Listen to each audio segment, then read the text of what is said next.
Se vendimi im ka qenë direkt. Unë do bëj këtë.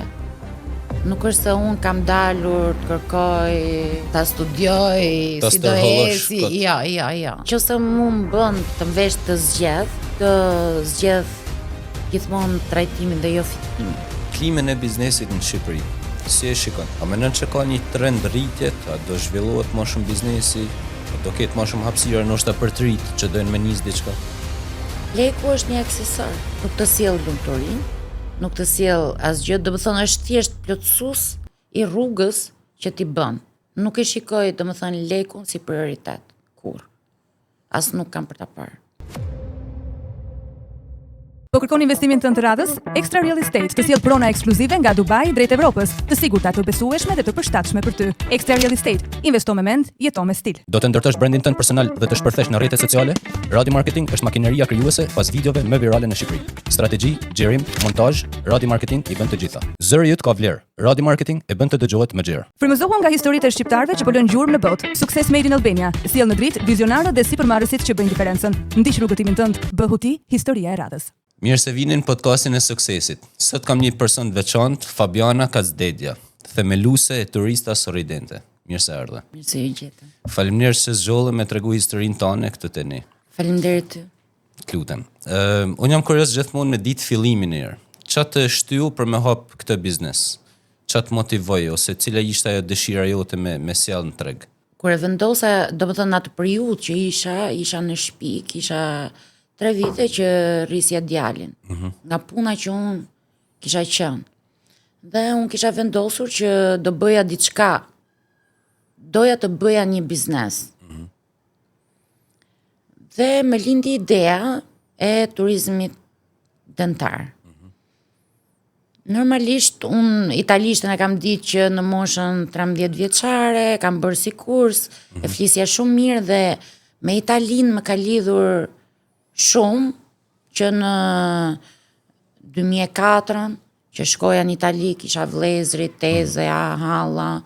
Edhe unë shkoja 2 herë në vit dhe Italia më ka pëlqyer jashtëmase shumë si popull, si kulturë. Edhe e doja. Si vend. Edhe thash, unë do hap turizëm dentar. Okej.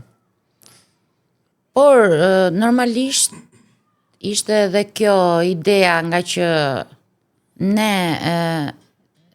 bashorti im merret në këtë fush. Nuk është se ishte diçka që unë vija, nuk e njihja si gjë. Edhe pse jo, të isha mbështetje dhe e bashortit në këtë pikë, mbështetje. Okej, ta njihnin punën aty dhe jashtë Adriatikut, përveç se në Shqipëri. Super. Cili ishte, si më thonë, reagimi i parë i bashkëshortit kur i tha që kam vendosur me hap këtë biznes? Edhe për këtë arsye. Nuk e bën dot, sepse nuk e njeh. Ç'a i the ti? Duhet kesh më besim të kodë. Sepse unë kisha besimin tek vetja ime, jo që e bëj jo këtë, po dhe shumë gjëra tjera, po këtë e kisha seriozisht, domethënë, gjë, jo ta provoj, po e bëj. Okej, morë hapin e parë. Kishe dëshirë me hap një biznes. Edhe besoj që për shumë veta si e mendon biznesin para se të kesh një biznes, edhe si është në të vërtetë, është pak e ndryshme. Se shikon në ato sfidat e para etj. Cilat kanë qenë sfidat e para kur e hape si biznes edhe tash nise punën? E maj mend ka qenë janar, mbas vitit 3. Në 2020. Që unë shkoj në atë zyrën që kisha bërë. Ndes dritat, ishte data 6 janar, dhe isha vetëm unë dhe kompjutrat. Okej. Nuk isha fare asnjë lloj ideje që për shembull këtë do marr në telefon ose si do ta bëj, dhe gjëja e parë thash më duhet një staf. Dhe fillova të kërkoja. Më e bukur ishte e kësaj jave, domethënë që unë hapja çdo ditë zyrën orën 9 vetëm. Edhe që vinin intervista puna dhe më shikonin mua, që flisja, domethënë, okay, thoja shumë gjëra, por ata rrinin me një pikë pyetje që thonin, më fal, seriozisht e ka kjo që do të thënë është vetëm dhe mendon të bëjë diçka të tillë. Më thoja, thjesht duhet të keni besim, domethënë tek unë, që unë këtë gjë do ta bëj. Nuk është që thjesht po e ndërroj dhe po bëj sikur po e bëj. Dhe i vetmi person që edhe sot e kësaj dite është krah shumë i fortë në këtë rrugë, është vajza kolegja ime, që quhet Raimonda, që e besoj këtë gjë, edhe e vazhdoj me mua, dhe e vazhdon sot e kësaj dite. Cili ishte pozicioni ose roli i saj në kompani? Pra personi i parë që ti morën punë. Që ishim të dyja përballë njëra tjetrës dhe kompjutrave, dhe ajo nuk e kishte iden se çfarë do zhvillojmë, dhe jemi ulur të dyja dhe e kemi bashkë biseduar. Që ne do bëjmë këtë gjë dhe këtë gjë.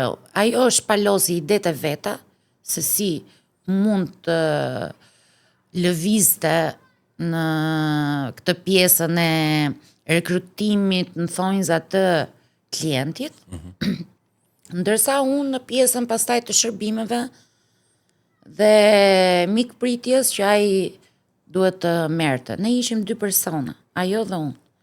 Pastaj na u bashkangjit dhe një djalë. Që dhe ai është prapë se prapë, do më thonë është koka e kësaj rruge. Do më thonë e ka nisë, po themi në thonjza fillestar, edhe kanë bë karrierë me ty, apo jo? Pa, Janë ngritur në detyrë. janë ngritur me mua. Dhe unë i quaj pjesë të familjes turista Sorrident. Nuk e quaj që ne kemi një zyrë, unë jam CEO dhe ata janë punojnë. Ne nuk kemi grada dhe tituj. Ne jemi një familje që punojmë në këtë projekt. Kuptova. Sfidat e para i kuptova.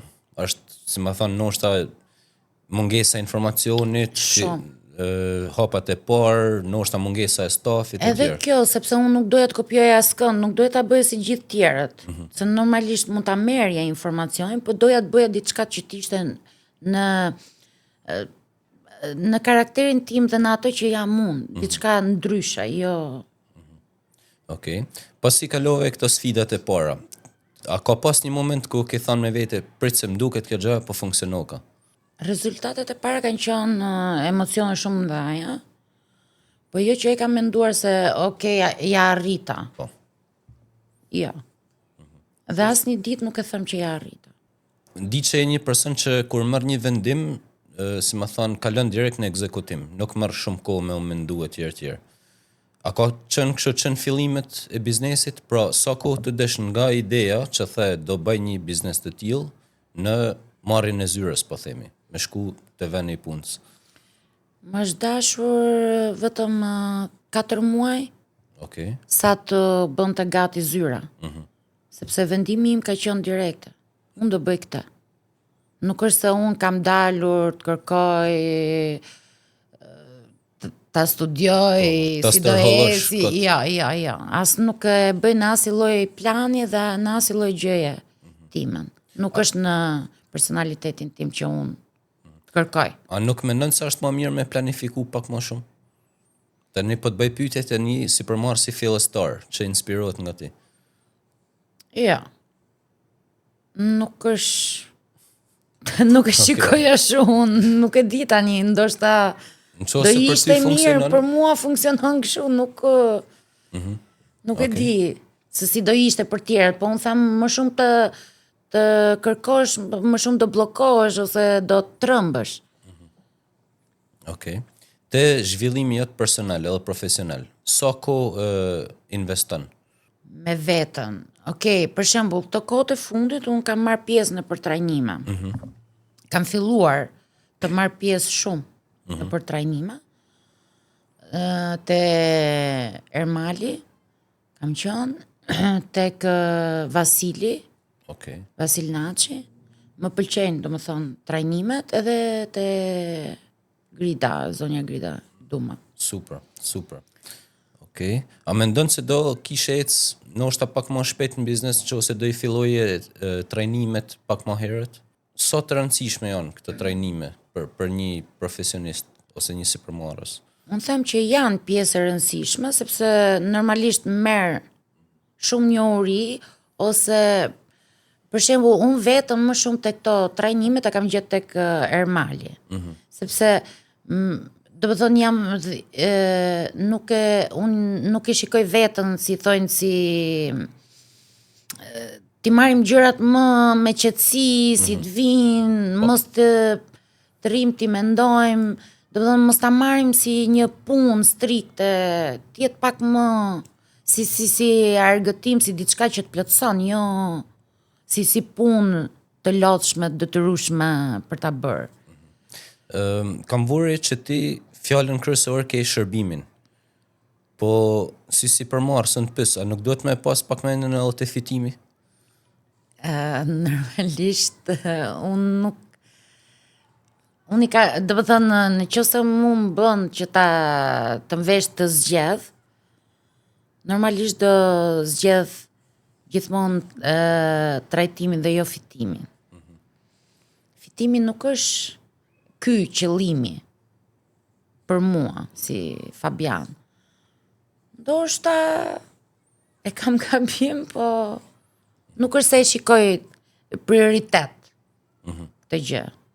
Që ta testoj, tamam, sa seriozisht e ke.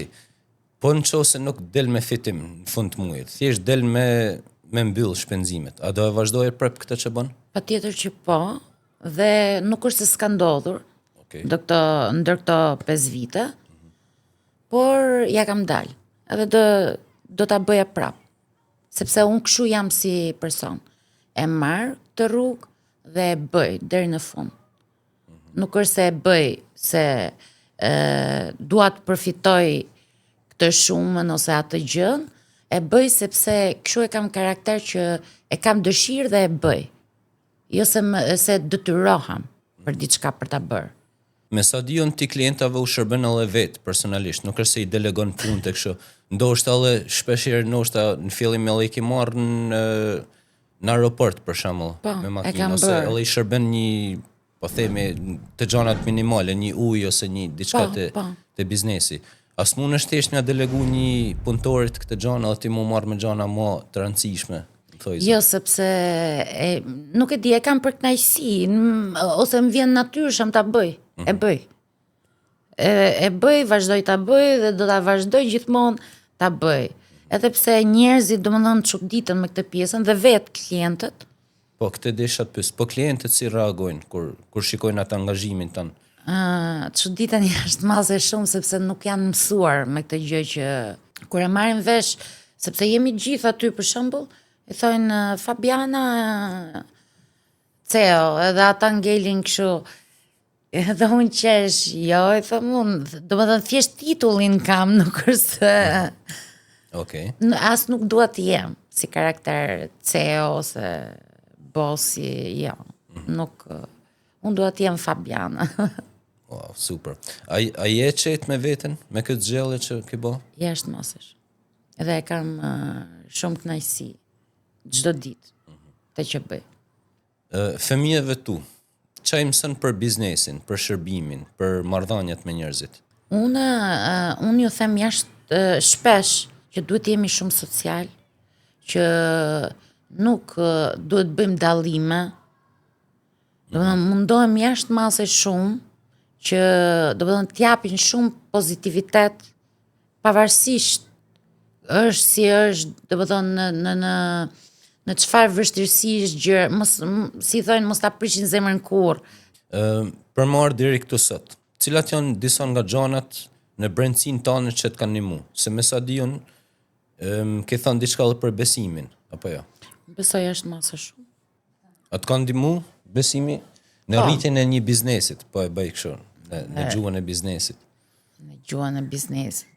Ose jo biznesit, por në karrierë për shembull. Në karrierë. Po, sepse ndoshta unë kam, do të thonë, unë jo se praktikoj ose jam njëri, besoj jashtë mase shumë, dhe gjithmonë para diçka unë do të thonë, e them atë shprehjen time, para çdo hapi që hedh, e bëj atë kryqin tim, edhe do të thënë them o Zot më ndihmon në këtë gjë, në këtë rrugë që po bëj ose në këtë vendim që po marr ose ma thjeshtëso. Di që ke mbaru 2 fakultete, për infermieri edhe për farmaci. Po. Gjithashtu ke pas edhe një ëndër, artin, për këngën.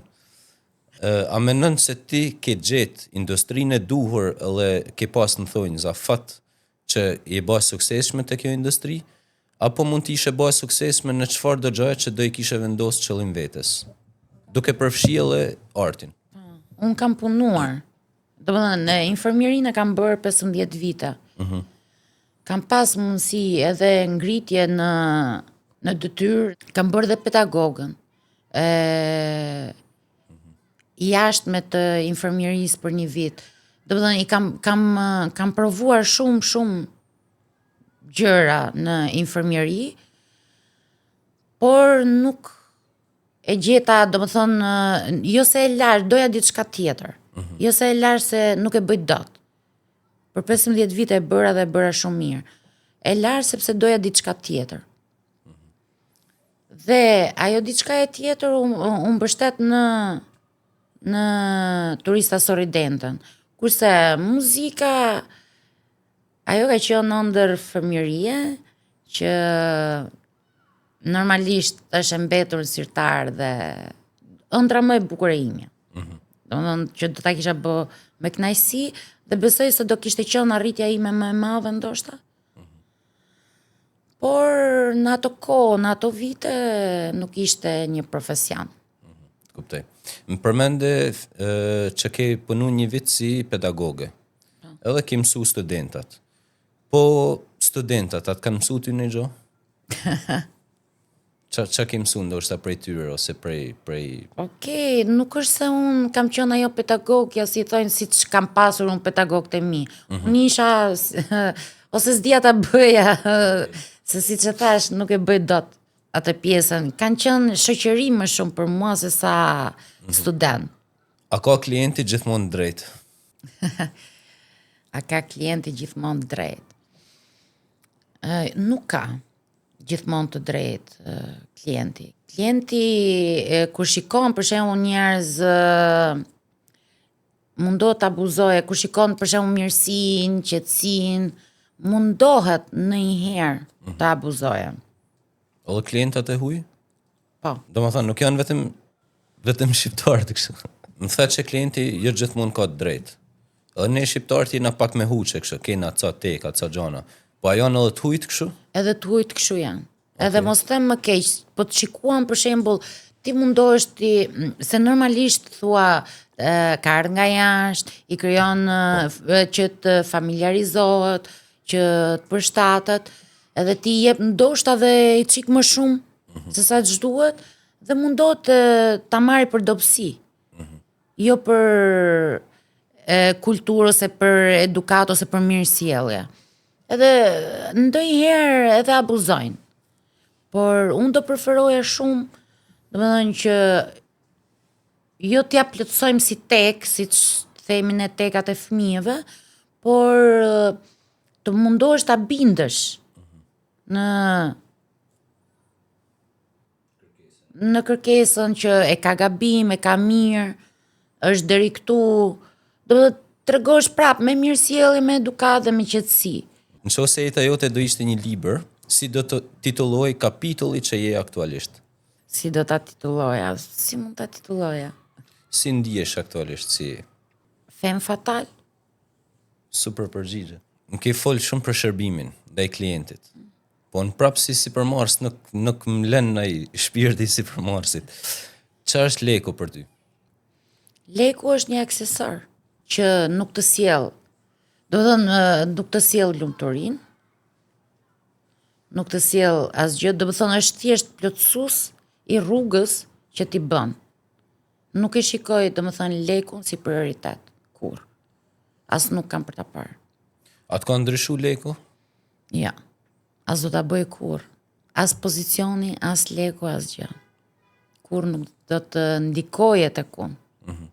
Do të thënë, edhe kjo është një ndër gjëra, do të thënë që jam e lumtur me veten time që nuk ka ndikuar dhe as nuk do ndikoj kur.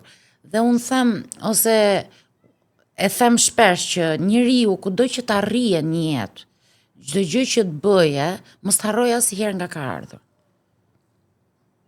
Se në momentin që ti e harron nga ke ardhur, atëherë normalisht që do zgjohesh një ditë do e njohësh më veten tënde. Dhe unë nuk as ka për të ndikuar kur të. Super, shumë. Dikush që të shikon ty, edhe i pëlqen mënyra se si e drejton punën, mënyra si i shërben klientëve dhe të tjerë. Edhe ka dëshirë me punu për ty. Çfarë kriterësh do të me pas dikush? Çfarë kërkon ti të një bashkëpunëtor ose të një punëtor joti? Gjithmonë transparencë, që është shumë e vështirë ta gjesh sot, dhe që të adaptohet ose të përshtatet me skuadrën. Sepse mos përshtatja me skuadrën është për mua, domethënë nuk funksionon. Por sinqeriteti është gjëja kryesore. Po në qoftë se është njëri shumë i sinqert, por nuk është aq profesionist. Do jetë pjesë e skuadrës. Okej.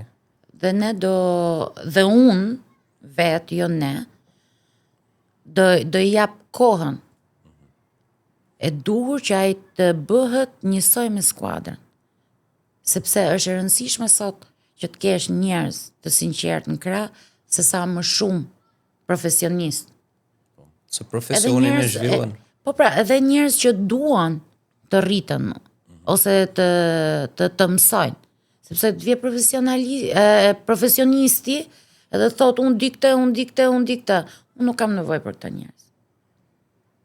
Unë kam nevojë për njerëz që duan, ulën edhe thonë çfarë mendon ai, çfarë mendoj unë, ti bëjmë gjitha bashkë dhe të punojmë në skuadër. Po në qoftë se thot një profesionist, shiko se këtu e ke gabim. Si është reagimi jot?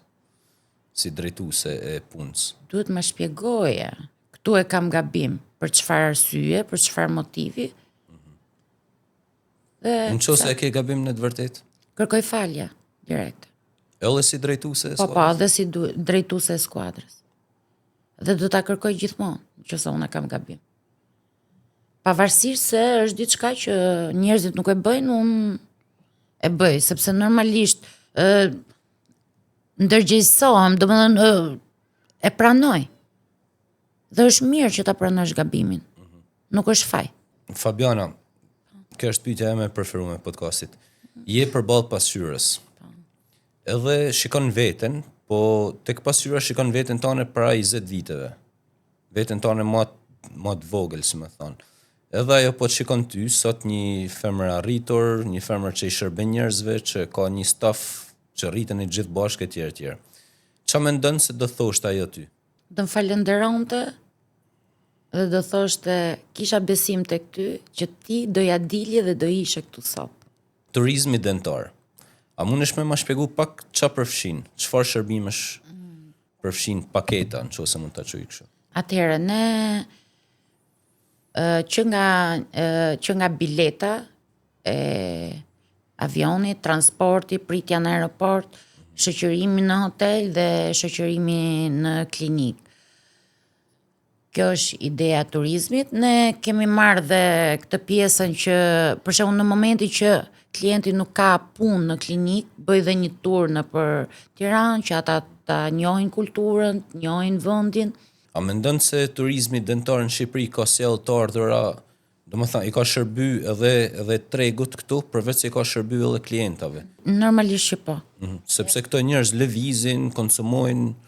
Po, normalisht që po. Kjo gjë i ka shërby hoteleve, restoranteve, bareve, pa fund, normalisht. Është si një lloj bashkëpunimi, ta themi. Po pse vinë njerëzit në Shqipëri? A vinë nga çmimi, a vinë nga cilësia, a vinë nga shërbimi? Jo, ata zgjedhin normalisht. Gjëja e parë që ata zgjedhin është çmimi. Po, patjetër. Po të flasim me klientë që vinë nga pjesa e lidsave. Ndërsa për klientët që vinë pasaparola, që mendoj që është gjëja më diçka që nuk paguhet ose nuk blehet, ata vinë për cilësinë dhe kualitetin dhe shërbimin që i jepet. Do të thonë janë dy gjëra të ndryshme. Por në përgjithësi, do të thonë është ky sulmi i turizmit dëmtar për pjesën e çmimit. Por unë nuk jam ajo pjesë e asaj lloji strukture. Sa është pak a shumë raporti i çmimit, për shembull, me të njëjtin shërbim në Itali dhe në Shqipëri? Ka të shumë leverdikën njerëzit? Po. Është, po ta marrim në përqindje, është diku 50, 60%. Atje është më shtrenjtë, më shtrenjtë, po, se këtu. Okej, të kuptova. Më the që në fillim si gjithë e ke nis me lidsa. Tash fokusohesh më shumë te pasaparola. Po, dhe takimet dhe eventet që organizoj në për qytete të ndryshme. Okej. Sepse ata duhet ta shikojnë nga afër kush jemi, çfarë jemi, çfarë bëjmë, çfarë kemi, kualitetin, cilësinë, materialin dhe ta prekin nga afër, jo thjesht nga një telefonat e ftohtë dhe ti më zgjidh mua sepse kam këtë lloj çmimi. Jo, unë t'i shikoj në sy, t'ju flas, edhe ata të shikojnë se me kë flasin, me kë kanë të bëjnë si strukturë, me kë persona, me kë njerëz.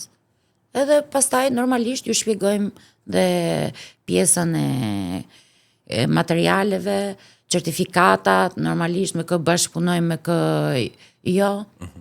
Përveç çmimeve që janë më të levërditshme në Shqipëri, a ka Shqipëria produkte edhe cilësi të mirë në këtë fushë? Ka.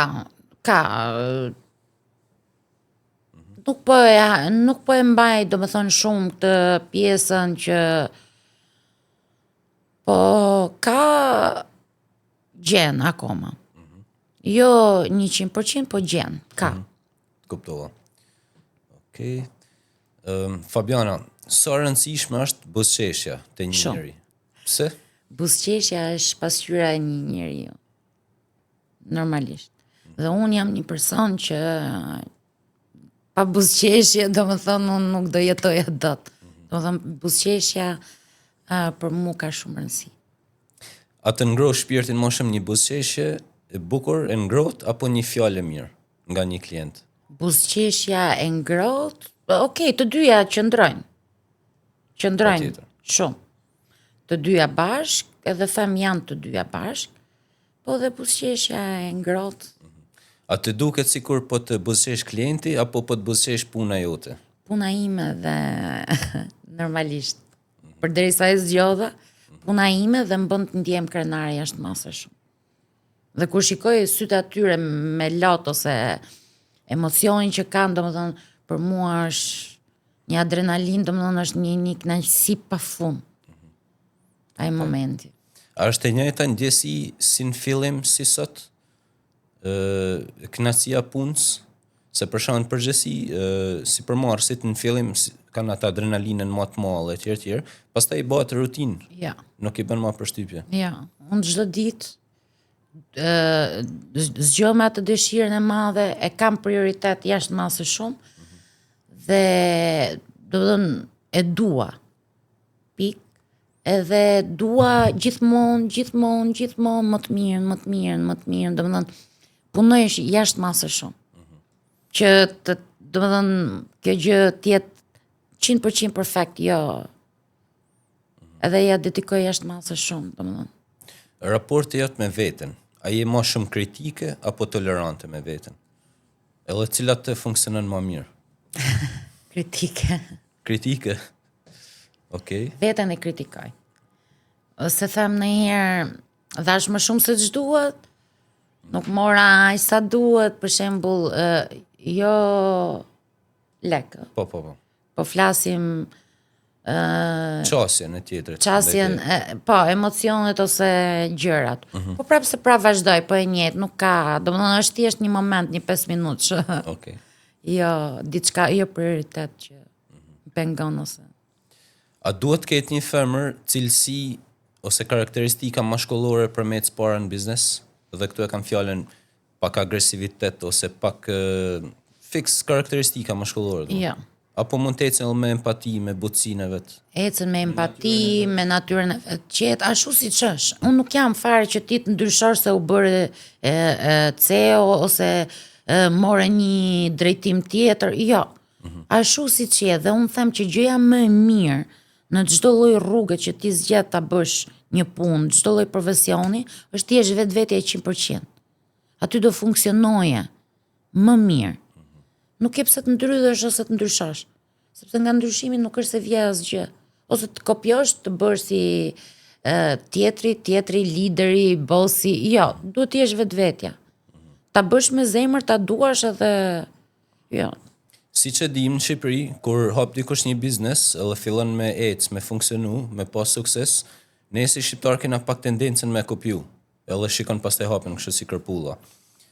Ti më the që unë kam pas një çështje ndrysh, nuk kam dashur me sjell një risi, kam dashur me sjell një shërbim më të mirë etj.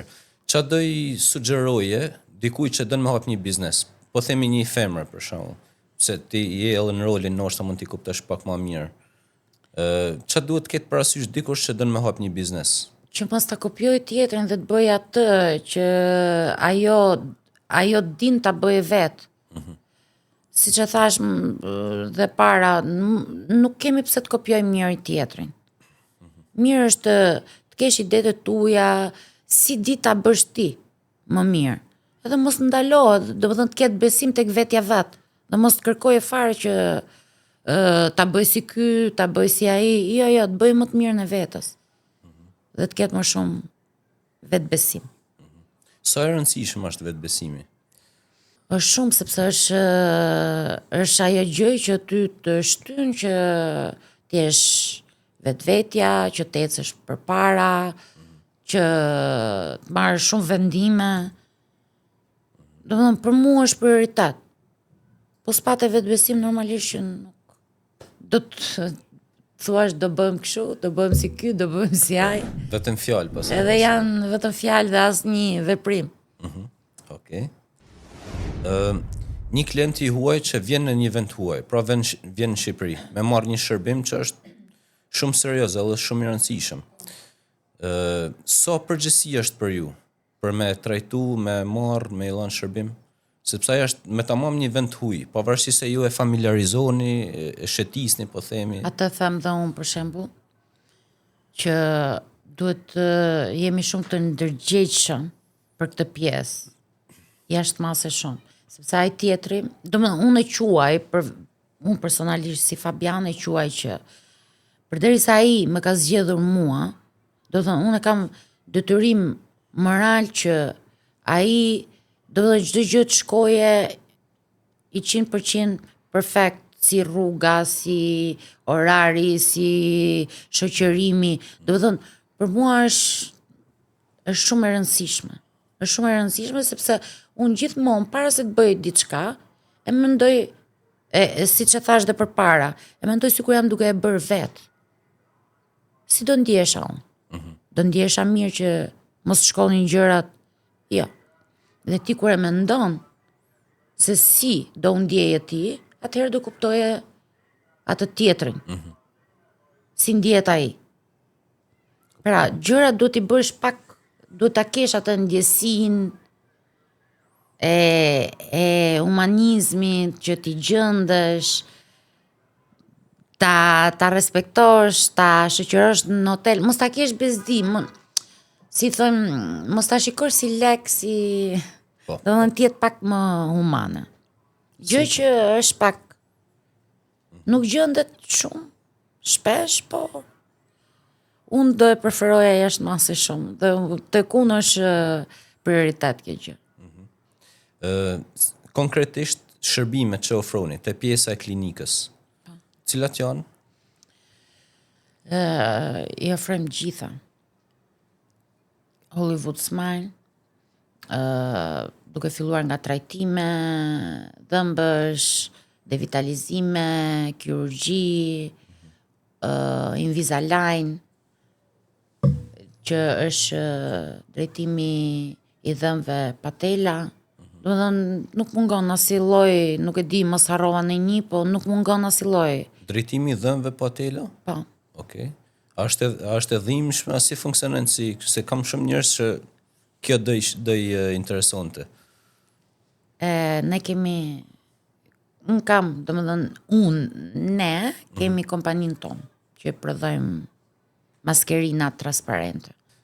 Kemi një rubrikë të shkurtër. Kam 4 fjali, unë do them gjysmën e parë të fjalisë, pastaj mund ta vazhdosh ti. Për shembull, Si është kjo? do më thonë, është një fjali, unë do them gjysmën, për shembull, kështu, jam krenare për veten sepse, dhe këtë e vazhdon ti. Thjesht përgjigja parë që të vjen në mend, intuita jote. Rubrika vazhdo fjalin. Jam krenare për veten sepse. Sepse jam kjo që jam. Dhe nuk kam marrë asnjë lloj ndryshimi, domethënë, edhe as do ta kem asnjëherë. Në momentin që ti ke sukses, Njerëzit mundohen të godasin më shumë, të vendosin më shumë pengesa, trampolina, por kur ke besim tek vetja, ja del, i kalon. frika që ka përceva në biznes është, Frika që ka përceva në biznes është. ose tu se s'ke frikë, Nuk kam, sinqerisht. si veriore që je. Sinqerisht nuk kam, jo se po e bëj për kështu. Nuk kam, sinqerisht. A ke frikë nga dështimi? Nga dështimi? Jo, sepse se po e them jashtë mase shpesh. Ne po të ngacmellon që Sepse, do më thonë, unë kam një gjë që dhe po e përsëris, kam shumë besim, që çdo gjë që mund të marr, ta them, do thuash ti dështoj biznesi, jo. Nuk do dështoj biznesi sepse jam unë që e drejtoj. Dhe do bëj më të mirën gjithmonë. Dhe kam besim të vetja që nuk do të dështoj. Dhe nuk e mendoj se do ndodhi. Dhe po ndodhi, do bëjmë diçka tjetër. Do e gjej pra pasionin tim. Po nuk do ndodhi. fjalia e fundit që do vazhdosh. Të jesh grua në biznes do të thotë. Për mua, do të thotë që ndihem e plotësuar, si femër, dhe ja sugjeroj çdo lloj femre, që mos i trembët as pak kësaj gjës, dhe nuk e shikoj fare si pengesë, ose që të mungosh, do të thonë, për mua është kënaqësi. Klimën e biznesit në Shqipëri, si e shikon? Se besoj që ke shumë kontakte edhe me biznese tjera, e tjerë. A mendon që ka një trend rritjet, a do zhvillohet më shumë biznesi, a do ketë më shumë hapësira ndoshta për të rit që dojnë me nis diçka? Në këtë fushë. Biznesin general. Biznesin general. Unë do isha që njerëzit, ose jo njerëzit, më pak meshkujt, femrat, sepse unë jam pak kështu Suportuese. jashtë mase shumë, do më thonë që të bëhen biznesmena. Do më thonë ta bëjnë biznesin e vetë në ato fushë ju pëlqen, që e duan, diçka që duan ta bëjnë, dhe e gjejnë vetën. Por pse jo? Unë shikoj Shqipërinë sikur është mirë në këtë pjesën e zhvillimit të biznesit në çdo lloj fushë, përveç se fusha jonë që është e ka kaluar pak, e ka tejkaluar masën. Qa do i sugjeroje kolegëve tuaj ose bizneseve të njëjtës industri, që mos i prishni punë njëri tjetrit, po më mirë ti rregulloni punë njëri tjetrit. Me tamam që është një industri fitim pruese, po do i sugjeroja që të fokusohen më shumë tek shërbimi. Sa qëndrojnë zakonisht huajt kur vinë për turizëm dentar? Se nuk besoj që mbarohen ndoshta për 2 ditë. Jo, kur është pjesa, jo, nuk mbarohen ashtu. Normalisht. Pjesa parë, kur është pjesë kirurgjie, që kanë me pjesën e kirurgjisë vendosin e implanteve, është 4 deri në 5 ditë. Mbarohet pjesa e kirurgjisë, faza parë, quhet e thënë ndryshe. Pastaj rikthehen pas 6 muajve për vendosjen e definitive, që është faza e dytë, dhe qëndrojnë për 8 ditë. Ndërsa këta që kanë vetëm trajtime ose që bëjnë Hollywood Smile pa kirurgji, ata qëndrojnë që janë me një fazë dhe qëndrojnë 8 ditë 9 maksimumi. Ndërsa ata që kanë trajtimet me maskerina transparente, ata vinë dhe ata 7 ditë, merret masa prake, vendosje studimi i rastit, vendosje butonave, pastaj marrja e trajtimit për 18 muaj ose 16, varet nga rasti, me vete, që i ndron vazhdimisht një herë në 2 javë, dhe që është një trajtim shumë luksos sepse e bën vetë, nuk ke nevojë të shkosh te dentisti. Dhe rikthimi mbas trajtimit maksimumi 2 ditë. Këto janë përgjithësi fazat e trajtimeve. Kuptova. Di që ke ndërmarrë një projekt të ri, një biznes të ri, që quhet Turista Sorridente Hair Clinic. Po, kjo Tani është përveç se po e rregullon njerëzve buzëqeshin, po e rregullon edhe pjesën e flokëve. Nga lindi si ide. Kjo lindi nga kërkesat e shumta që kisha nga klientët e mi. Dhe unë thjesht po ja ofroj si shërbim klientëve të mi. Nuk është se unë e mora me... Domethënë e kam si prioritet. Prioriteti jonë është pjesa dentare. Por dhe kjo do jetë normalisht si çdo gjë që bëj unë, si çdo punë që bëj, do jetë prioritet për mua. Dhe është shumë kënaqësi për mua që unë, domethënë, mundohem t'ja u realizoj atë që ma kërkojnë klientët e mi. Kuptova. Një këshill për sipërmarrësit të ri që kanë dëshirë, kanë shumë ide, shumë gjana, ose shumë shërbime të biznesit tyre. A është më mirë me u njoft për shumë shërbime apo me u bë shumë i mirë për një shërbim? Në fillim po themi. Është më mirë të bësh i mirë në ato që ti di të japësh më mirë. Pra mos të hapen shumë. Jo, nuk e sugjeroj. Se për shembull unë me pjesën turizëm merrem aktualisht. Edhe të themi, bëj dhëmbët, bëjmë flokët, po bëjmë dhe estetike kirurgjikale, nuk është se s'njoh njerëz, po ja, unë bëj atë që di të bëj më mirë. Edhe kjo them unë që është më e mira. Nuk mund t'i bëjmë të gjitha. Patjetër. Pastaj ndoshta një moment dytë, kur ke staf ose kur ke një pozicion të mirë në treg, pastaj ndoshta ke luksin, thojza, për me shtu një shërbim ose me bë diçka më shumë.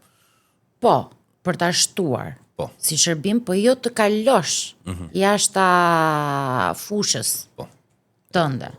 Fabiana, shumë faleminderit se ishe në podcast. Faleminderit për ftesën nga ju. Edhe suksese në çdo hap që ndërmerrni. Shumë faleminderit.